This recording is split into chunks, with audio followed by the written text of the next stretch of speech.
everyone! Today I'm going to be reading you a story called Princess Mirabelle and the Dragon Pox. Ellen had chicken pox. She's all spotty on her face. She was covered in spots. "You mustn't scratch them," said Mum. Ellen put on her right slipper, because she'd lost her left one, and went to look at her spots in the bathroom mirror. The spot on her nose was so itchy. Surely a tiny little scratch wouldn't do any harm. Ellen lifted a finger to her nose. Then she jumped when a voice from the mirror said, "Don't scratch! You might turn into a toad." Could this really be happening? Could Ellen's reflection really be talking to her? Before Ellen could reply, the mirror girl went on. "You've got really bad dragon pox." "No, I haven't," said Ellen. "I've got chicken pox." "And so have you, because you're my reflection." "Don't be silly," said the mirror girl. And the next second she had jumped out of the mirror and was in the bathroom with Ellen. "I'm Princess Mirabelle. You really ought to curtsy, but as you're my friend, I'll let you off." "Are you really a princess?" asked Ellen. But you look just like me. You've got the same pyjamas. You've even lost one of your slippers like me." "Oh, no, I haven't," said Mirabelle.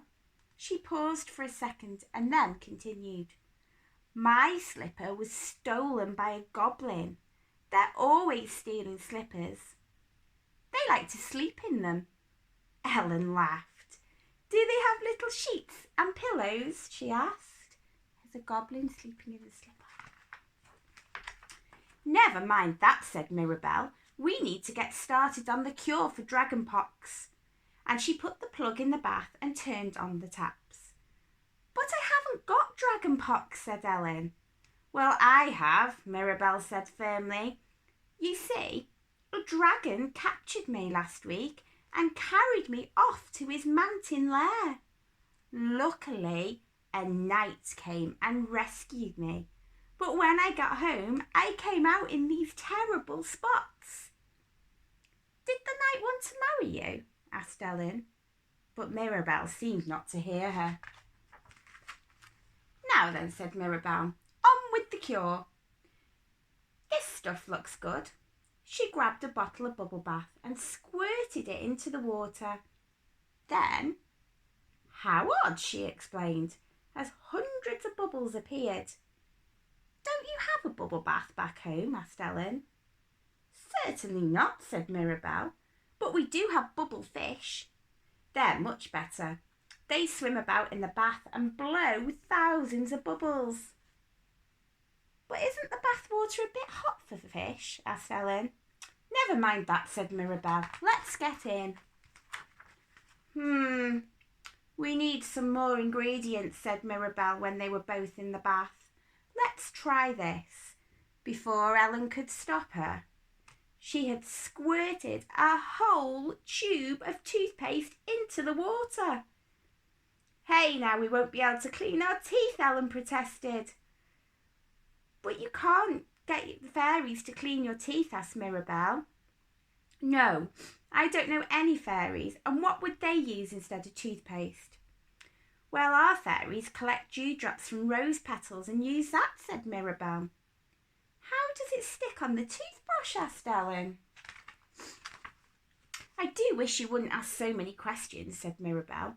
"Let's get on with this cure. How about this?" And she squirted in some white foam from a spray can. "Stop!" cried Ellen. "That's my dad's shaving cream." "Well, I think he should stop shaving like my father, the king," said Mirabelle. "Does your father have a beard then?" asked Ellen. "Of course he does. It's so long it reaches the ground, and he needs 2 servants to carry it.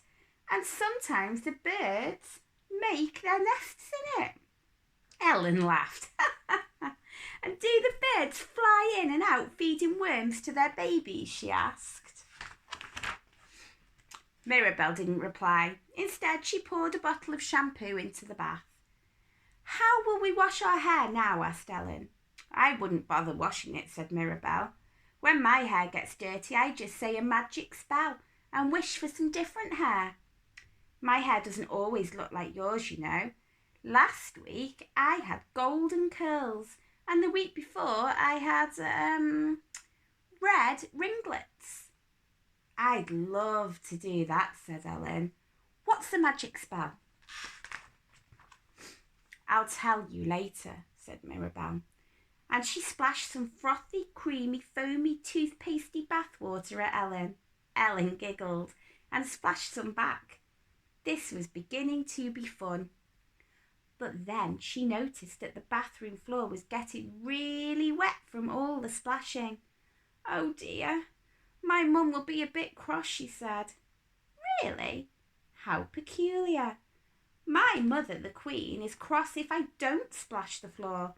In fact, she likes me to splash it so much that the whole bathroom is like a paddling pool. Then she paddles about in it to wash her feet, and so do all the palace maids. Doesn't the water drip down into the floor below? Asked Ellen. I thought I told you to stop asking questions, said Mirabelle. Now it's time to get dry and put our pyjamas back on. But we're still spotty, said Ellen as she put on her slipper. The cure hasn't worked. Ah, that's because we haven't done part 2 yet, said Mirabelle. What's part 2? Asked Ellen. This.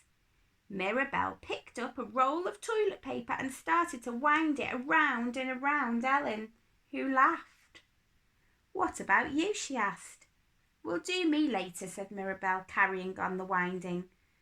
Before long, Ellen's whole body was covered in toilet paper, and Mirabelle had started on her face.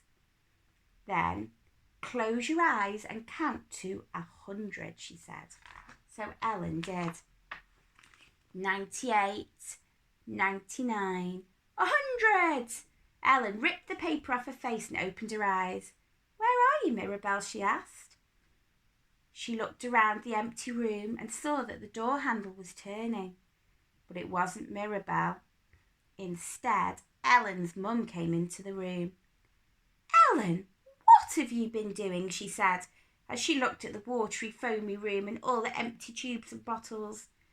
It wasn't me. It was Princess Mirabelle, said Ellen. She came out of the mirror and she was trying to cure my chicken pox.